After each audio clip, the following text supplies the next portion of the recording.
So there are 5 learning objective here. Number 1, number 2, number 3, number 4, number 5. Saya tidak tahu kenapa nombor 3 ni tidak ada. Saya teringat filem Ibrahim Pendek.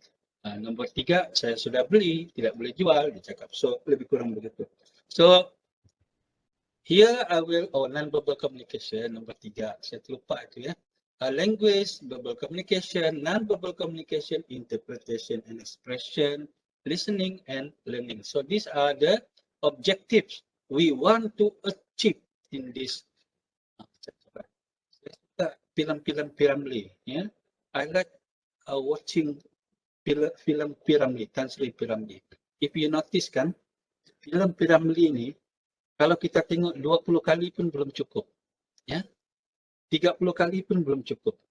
Ada sesuatu dalam filem Tan Sri Piramli ni yang actually Tan Sri Piramli ni kalau dulu lah dia berada di zaman ini, saya rasa dia sudah profesor yang sangat sangat bijak di dunia. Sebab based on the film, ya, dia punya film tu, dia actually predicting what happen now. If you notice, what happened now, actually Tan Sri Piramli already predicted when he involved in many movies. Kalau you all pernah baca ataupun watch some of the statements by his friend kan, Tan Sri Piramli ini dia punya idea buat sesuatu itu kebanyakannya dia buat research. Dia study betul-betul sebelum dia translate into movie. Dan dia ni banyak ambil elemen-elemen spontan. Kalau teringat macam Haji Sattar, Samsudin, Ahmad Lispo. Saya ni orang lama, saya orang-orang yang begitu. I like to use those words because when we want to communicate with people, we need to understand the past. Yeah? We need to understand the past. Because when we understand the past, we respect the past.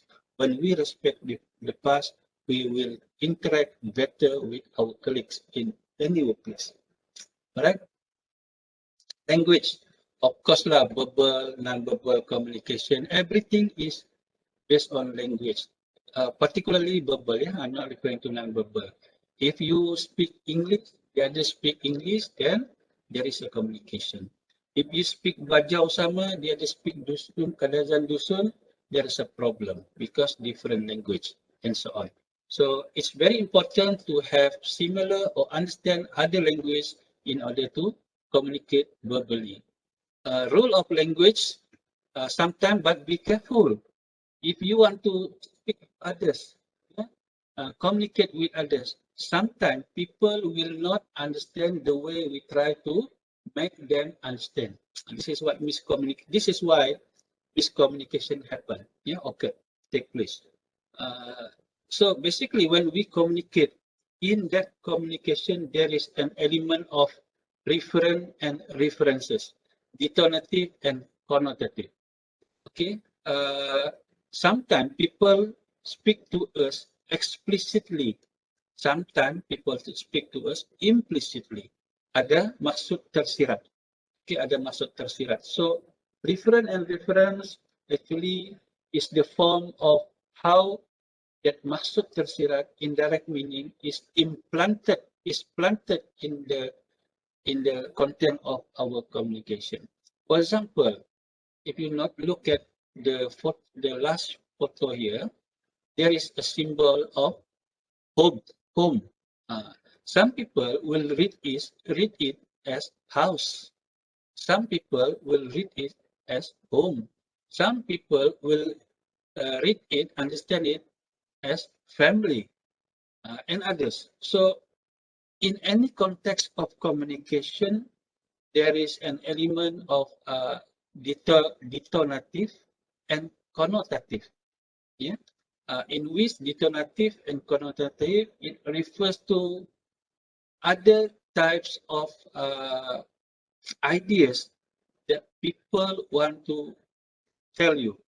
So I don't know how to explain this more detail, But when I share my experience, went to Lembah Danau. In December 2021, I think 4 months ago, 3 or 4 months ago, we went to Lembah Danau community, Lahadatu, yeah.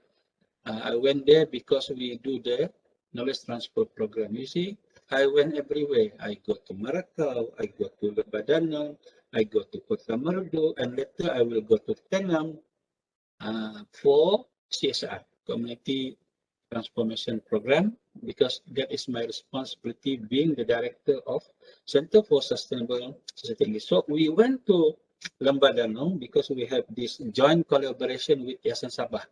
Okay, joint collaboration with Yayasan Sabah.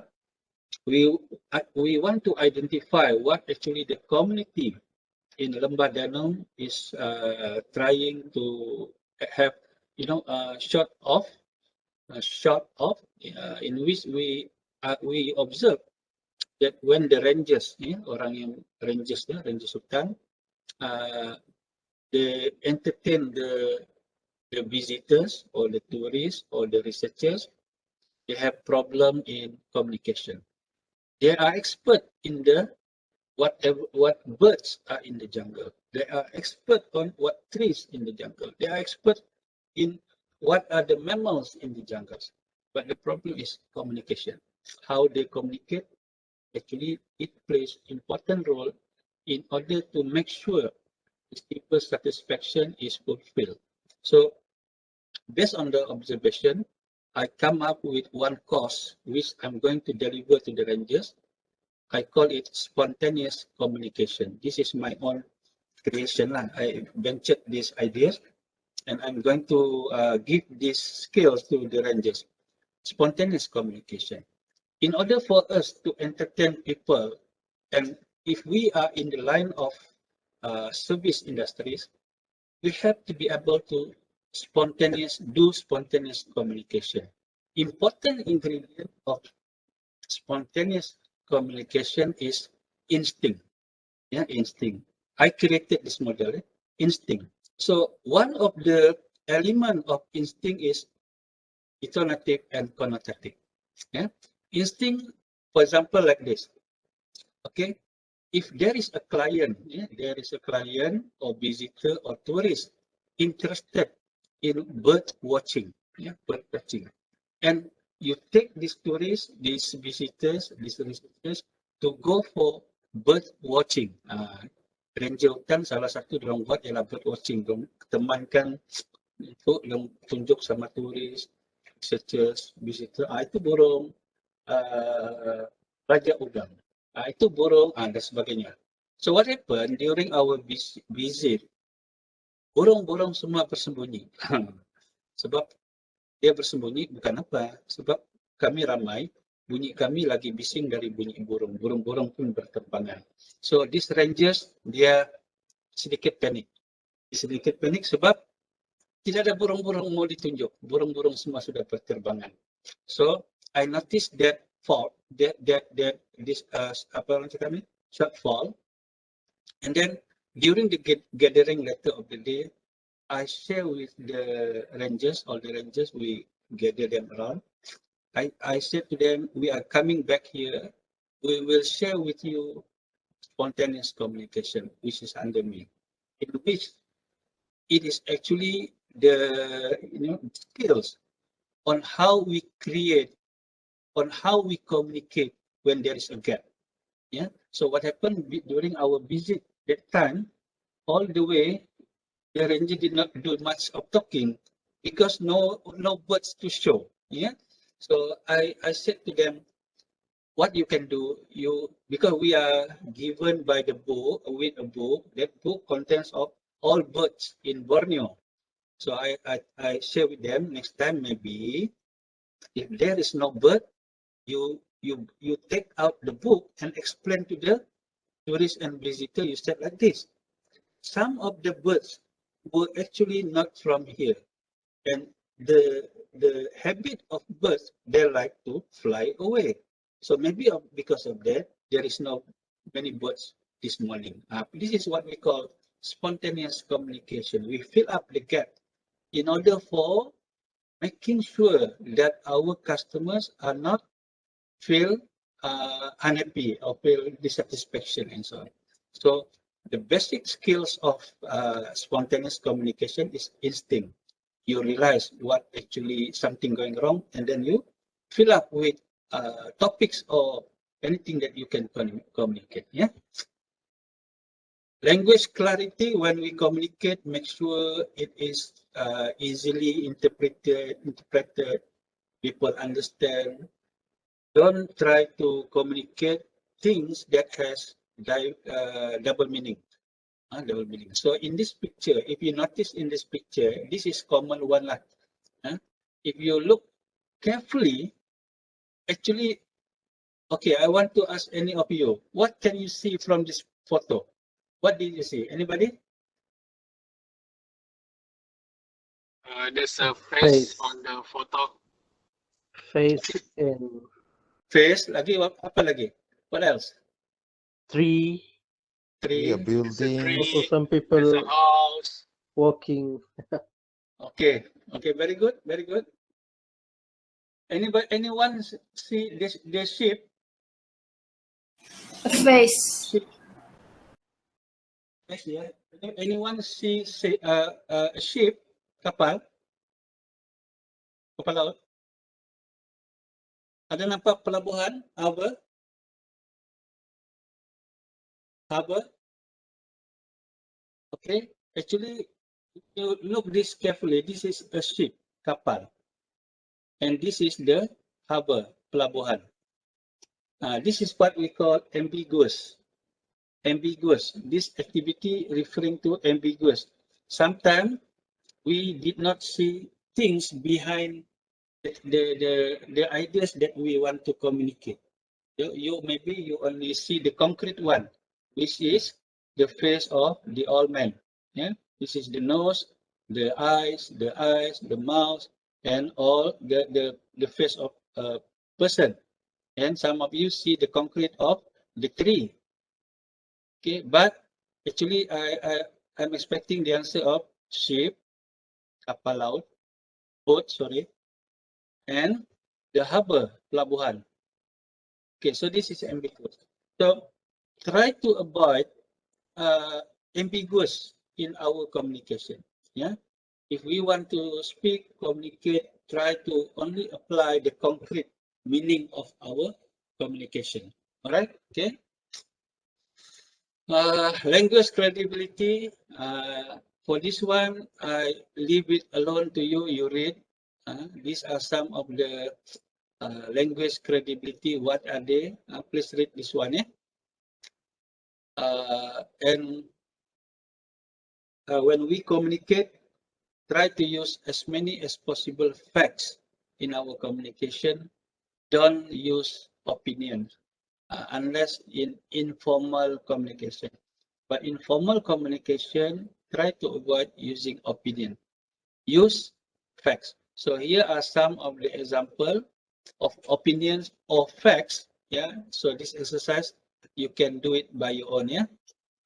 For example, number 1, New York is a better place to work than Chicago. Is it fact or opinion? The answer is opinion, not fact. So you need to be able to come up with statement which is fact instead of opinion in your communication. Yeah. Verbal communication, opinion, factual. This is similar slide. And when we communicate, try to use active sentence. Active sentence, usually we use I, we, and so on, because this will make the relationship more closer. And this is the slide all about. Yeah, you may read further.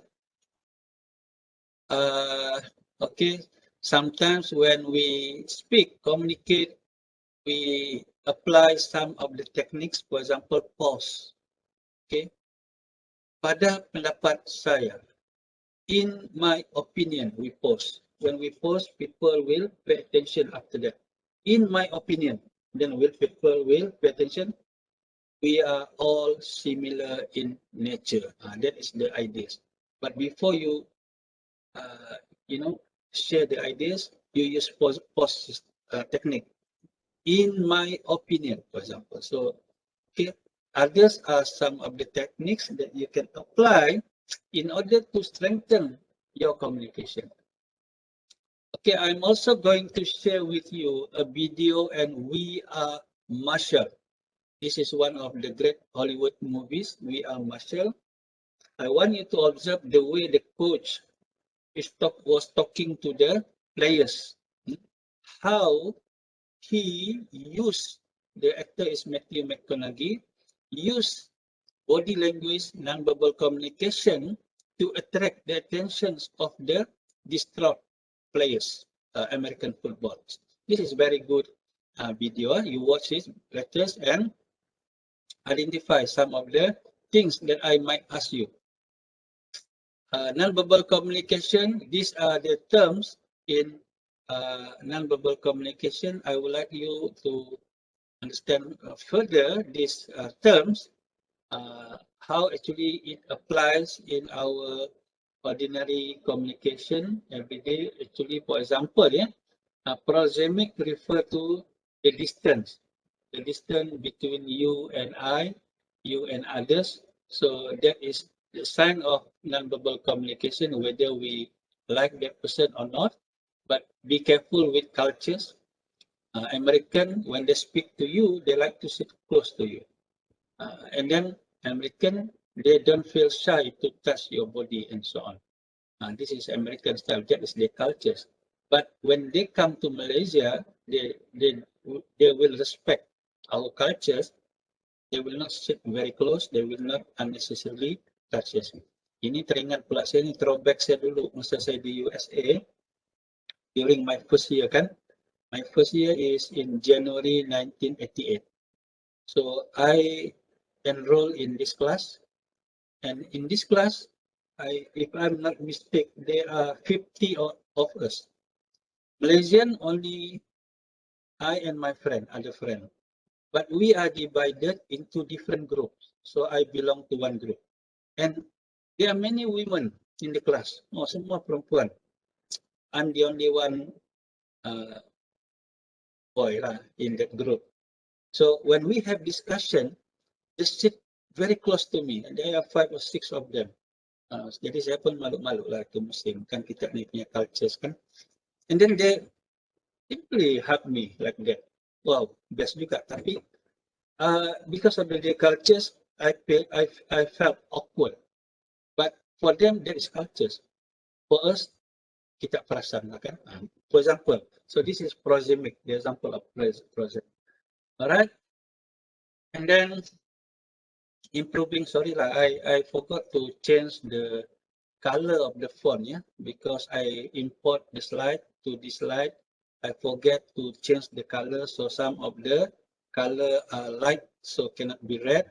Improving nonverbal communication skills. How we can improve our nonverbal communication skills? We need to be able to first interpret the message. If we are able to interpret the message, then we express the message accordingly.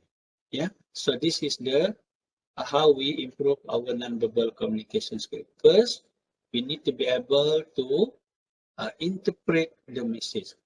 The way is we need to be sensitive. We need to understand in the context of what a receiver is trying to say. This is a convert. And then expressing message is how we effectively and efficiently respond or reply. Interpreting message, this is one of the how actually we can do the interpretation of message. When we interpret the message, we need to be careful not to interpret message when people are in not a good mood, for example. And listening to insurance agents, for example, we need to be careful. Understand the terms, for example, or any money lender, di bank call, sir, ini bulan kita ada, and so on. For example, so this is actually when we need to have these skills in order to make sure communication, yeah, and we actually want what we need actually. Expressing message. So if we spend with many people with different characters, for example, you in my class, maybe you find me unique from other lecturers. So you will learn new skills from me. Yeah.